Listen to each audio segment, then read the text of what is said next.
Hello from Scotland. It's Bibi Cameron here, and I'm excited to be part of the Spellbinders new monthly release.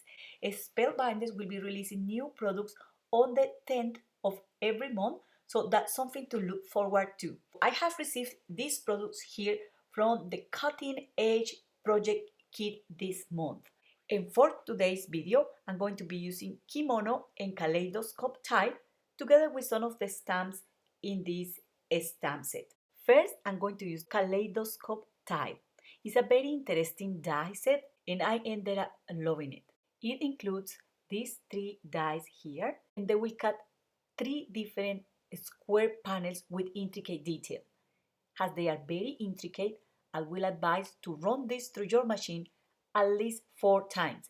I did it twice at the beginning, and then I noticed that this need a little bit more of pressure to cut all that detail.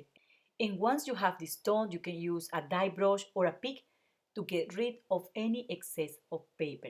So here you got the 3 basic shapes this die set will create. All you have to do is to overlap them and glue them together, so you will get that kaleidoscope effect. This is extremely beautiful. I really like it, and each square measures about 2 inches by 2 inches. And from here, the sky is the limit, not only because you can die cut this from endless cardstock colors, but because you can also use just 1 or 2 of these die cuts to layer them up and to create different compositions. You can also use these die cuts to embellish any paper craft project you might have, a box, a tag, anything really. And although I die cut different cardstock colors, for some reason I always tend to do metallics. I don't really understand myself, but it's a thing that it's just so attractive to me. So I use double-sided silver and gold cardstock included in some of the old Spellbinders craft kits of the month, and I added a metallic die cut to each kaleidoscope. And another thing I love is that this kind of paper releases from the die a lot easier than any other cardstock quality. So you will get an almost clean die cut and also a clean die. And regardless how you want to overlap metallic die cuts and white die cuts, it doesn't really matter because it always looks good. I really love it. Okay, before moving forward, I also want to give you an idea, and is to use just one of these panels, combine it with other square dies that you might have in your stash. I'm using their Becca Feeken Candlewick square dies. And you can also use several of these panels to create a larger panel. It could be a square or a rectangle. And when you put the panels together in this way, you will see that floral pattern just in the center of the piece. And I'm going to put together a super duper simple card, and I didn't want the sentiment to be overwhelming, so I'm just using a die cut board, and to make this sentiment to stand out a little bit more, I'm just cutting 3 sentiments. I'm stacking them together like I'm showing there, and I'm just going to adhere them on the panel just like that. And I also use that gold paper at the background, but you can use any other cardstock color, or you can also do some ink blending to get a totally different result. So now let's move forward to the next project. This actually was the first idea I have when I saw the die set. I wanted to make small boxes, and these boxes measures 2 inches by 2 inches, and they are 1.5 inches tall.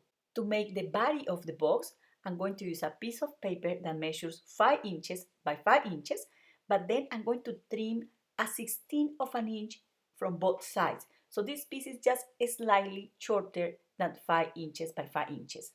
And then I'm going to score at 1.5 inches all around the edges. For the box lid, I'm going to use a piece of paper that measures 3 inches by 3 inches, and I'm going to score at 1/2 inch all around the edges. The next thing I need to do is to make a cut on the paper until those scoring lines intersect, just like that. And then I'm going to trim this in diagonal as well.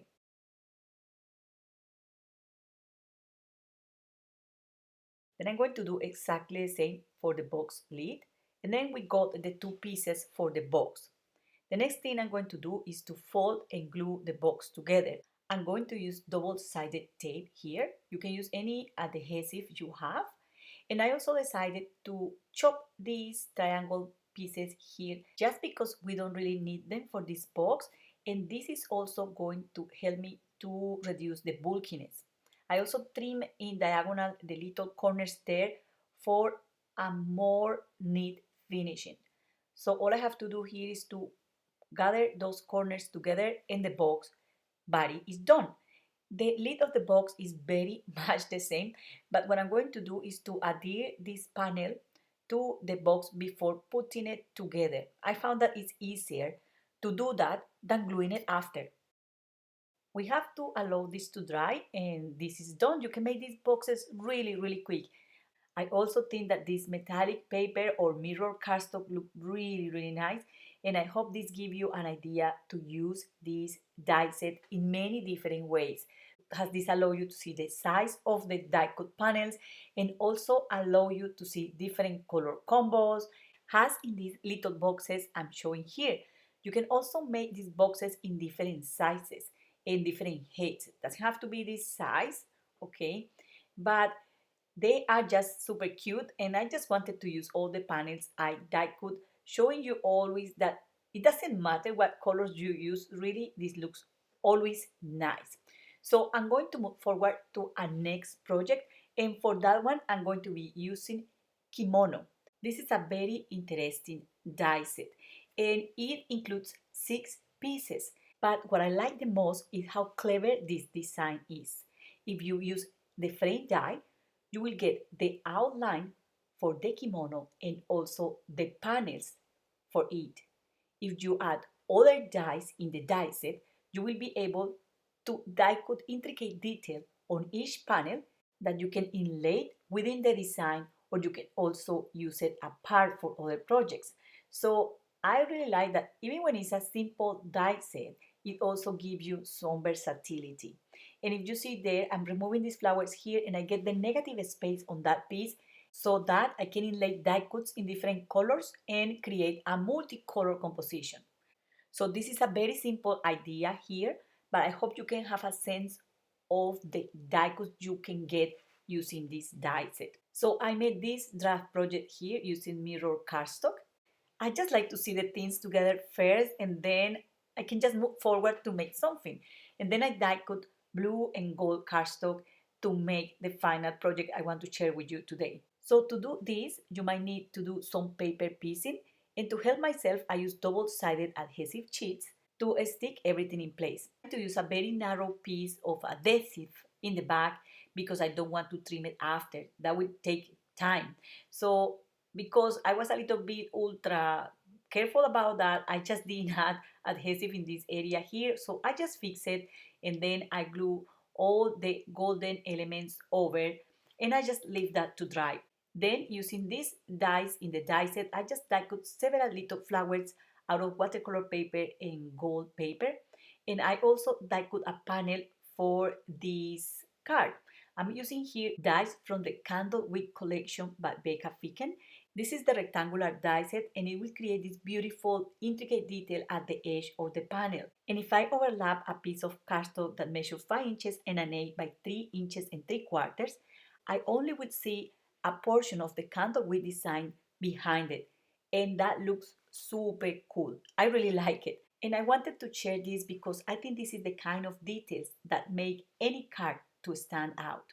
Okay, next I'm going to trim any excess of paper of this kimono and I'm going to glue all the pieces in place. So I wanted to add just a very gentle detail at the background of this card and also a heat embossed sentiment to match the gold paper. And to embellish, I also use fashion gold embellishments and I think they are really beautiful. So this card is rather simple but is filled with small and beautiful details provided by the die set. Okay, so now I'm going to do something totally different, and for those who love messy plain, I'm going to be using some of these fun Stampers Journey liquid colors, and I'm just going to apply them on the mat with water. What I'm going to do is to make sure that all those die cuts get inked. Once this is done and they are totally dry, I'll use them to create a background panel for a card. But I want to do something first, and I'm going to use this embossing folder to just add a texture to the panel of the card. And this embossed panel is just beautiful, and I'm going to cover it using all these die cuts here. I do this very often, and I'm not going to stop doing it because it's a very easy way to use die cuts and to create panels and get some fun. You can also use your mirror cardstock die cuts to overlap over this if you want, and that's what I did, as you can see there. But after gluing everything, I die cut that panel, and the gold cardstock got lots of marks over it. So I have to cover it using glitter cardstock because I ran out of the gold paper. And then I'm using here a little banner that I stamped using a blue and a purple ink that coordinates with the colors of the background. I also added this strip of glitter cardstock here just to frame a little bit this sentiment, and I embellished using gold fashion embellishments. So that's all for today. I hope you enjoyed this video and these ideas, and be sure to check out the Spellbinders blog for more inspiration. Sending a big thanks to Spellbinders for having me today, and thank you very much for watching. Bye!